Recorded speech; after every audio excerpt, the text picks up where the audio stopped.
क्या है माँ, आज फिर ये गोभी की सब्जी बना दी। तुम जानती हो ना मुझे ये पसंद नहीं, इसकी बदबू मेरे सिर में चढ़ती है। मेरे लिए कुछ बढ़िया सा पनीर का बनाओ, आप जानती हो ना मुझे पनीर पसंद है। हाँ हाँ, जैसे तू किसी महल की राजकुमारी है ना जो तुझे पनीर पसंद है। वो तो तेरे बाबा जिस डेयरी में काम करते हैं वहाँ से कभी कभार बचा कुचा पनीर मिल जाता है, नहीं तो तुझे मिलने लगे ये पनीर। ब्याह कर जाएगी ना तब पता चलेगा तुझे।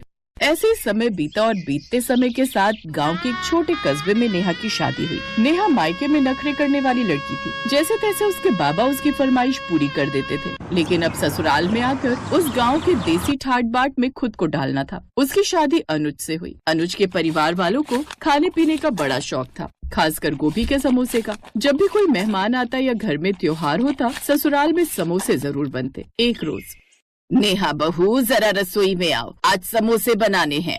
अरे मैं तो समोसा बाहर होटल से ही खाती थी, ये घर पर कैसे बनाऊंगी। वो घबराते हुए रसोई में गई और धीरे से बोली, अब माँ जी मैंने कभी घर पर समोसे बनाए ही नहीं, तो मुझे नहीं पता ये कैसे बनते हैं। कोई बात नहीं, आज सीख जाओगी। हमारे घर की बहुएं जब तक गोभी का समोसा ना बनाए तब तक उन्हें पूरा घरवाली का दर्जा नहीं मिलता। तभी देवर वहाँ आता है और हंसते हुए बोला, हाँ भाभी, समोसे खाने के बिना हम आपको असली भाभी नहीं मानेंगे क्योंकि समोसे तो जैसे घर की जान है, और वो भी गोभी के समोसे। क्या कहा? गोभी के समोसे? आलू और पनीर के समोसे तो खाए थे शहर में, लेकिन ये गांव तो शहर से भी ज्यादा एडवांस निकले। बताओ भला यहाँ गोभी के भी बनने लगे। अब घर की सभी औरतें जैसे उसकी जेठानी, सास और नेहा तीनों समोसे बनाने में जुट गई। जेठानी ने गोभी कद्दूकस की, साथ ही अदरक लहसुन पीसा। माँ जी इसमें कितनी मिर्च डालें? बहू ज्यादा डाल दो तभी तो मजा आएगा। तभी ससुर जी भी आ गए और हंसते हुए बोले, अरे रे, अगर बहुत मिर्ची डाली तो हम बूढ़ों का क्या होगा, पेट में आग लग जाएगी। सास ने तुरंत जवाब दिया, अरे आप तो बस बहाना ढूंढते हैं। 2 कटोरी दही खाते हैं फिर भी सब पच जाता है। नेहा बहू तू जल्दी से आटा गूंथ ले। हैं? मैं माँ जी? हाँ बहू, तू सीखेगी तभी तो आगे बना पाएगी, और वैसे भी ये तेरी पहली रसोई है तो तेरा हाथ तो लगना जरूरी है इसमें। चल अब आटा गूंथ। जी माँ जी।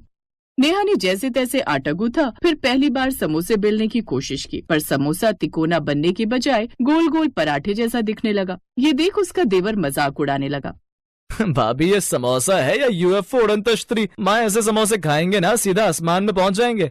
चुप रहिए देवर जी, यूँ किसी का मजाक उड़ाना ठीक बात नहीं। और जब आपकी दुल्हनिया आएगी ना तब देखेंगे वो कैसे बनाती है समोसे। इसलिए तो मैंने पहली माँ से बनाना सीख लिए थे, ताकि मेरी पत्नी को ना भी आए तो मैं सिखा दूं। उसकी बात सुनकर सभी खिलखिलाकर हंसने लगते। फिर सास ने समझाते हुए कहा, देखो बहू, ऐसे मोड़ना होता है और फिर ऐसे इसमें गोभी का मसाला भरना होता है। सास ने तुरंत एक सुंदर समोसा बनाकर दिखाया। नेहा ने बार बार कोशिश की, आखिरकार उसका समोसा ठीक ठाक आकार में बन गया। हे भगवान, ना जाने ये लोग कैसे ये गोभी के समोसे खाते हैं, मुझे तो इसकी स्मेल ही अजीब लग रही है। फिर धीरे धीरे समोसे तलकर तैयार हुए। रसोई में महक फैल गई। नेहा ने पहली बार समोसे ससुराल वालों के सामने परोसे। अब देखिए ये मैंने बनाया है, कैसा लगा? ससुर ने समोसा काटकर चखा और बोले, वाह बहू, मजा आ गया। अब तो तुम्हारा नाम समोसा रानी रख देना चाहिए। देवर ने मुंह बनाते हुए कहा, अरे नहीं, इतना मत बढ़ाइए, भाभी ने तो इसमें नमक थोड़ा कम डाल दिया है। सच? नमक कम है? नहीं नहीं, नमक ठीक है, ये तो बस चिढ़ाने के लिए बोल रहा है। भाभी अब तो रोज समोसे बनवाऊंगा, वो भी गोभी के। अरे बहू तू क्यों खड़ी है, तू भी साथ में बैठकर गोभी के समोसे खा। गोभी की सब्जी तो आज तक निकली नहीं गई और ये समोसे कैसे खाऊं? हे भगवान मेरी रक्षा करना। अब जैसे तैसे उसने एक समोसा अपने मुंह में डाला। क्या हुआ देवरानी जी, अच्छा नहीं लगा क्या?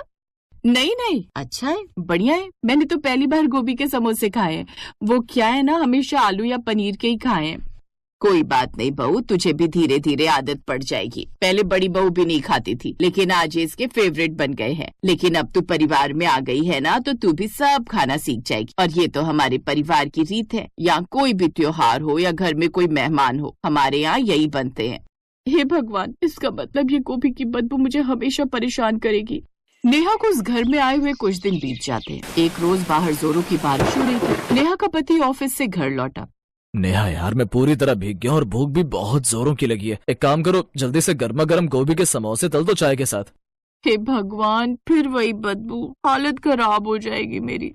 नेहा नाक पर कपड़ा बांधकर जैसे तैसे गोभी के समोसे बनाती है। आग लगी इस गोभी को, खत्म होने का नाम ही नहीं ले रही। ये बुआ जी को भी क्या जरूरत थी हमारी शादी में इतनी सारी गोभी गांव से लाने की, खुद तो यहाँ पकड़ा कर चली गई। जब तक ये खत्म नहीं होंगे ये लोग गोभी के समोसे ही बनवाते रहेंगे।